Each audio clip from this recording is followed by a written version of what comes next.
নোয়াখালীর সদরে মাদক উদ্ধারে অভিযানে গিয়ে কার্তুজ, গুলি এবং মাদক উদ্ধার করেছে মাদকদ্রব্য নিয়ন্ত্রণ অধিদপ্তর। এ সময় এক মাদক ব্যবসায়ীকে গ্রেপ্তার করা হয়।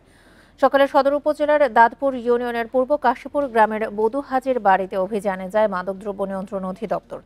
বান্ডেল থাকলে প্রতি সেনমানিতে টাকা বাঁচবে। বিকাশ সেনমানি বান্ডেল কিনে জিতুন প্রতি লেনদেনে। এ সময় চিহ্নিত মাদক কারবারি শাকিল হোসেনকে আধা কেজি গাঁজা সহ গ্রেপ্তার করা হয়। পরে তল্লাশি চালিয়ে তার কাছ থেকে 10 রাউন্ড কার্তুজ এবং গুলিও জব্দ করা হয়। তার বিরুদ্ধে সুধারা মডেল থানায় মাদক ও অস্ত্র আইনে মামলা দায়ের করা হয়।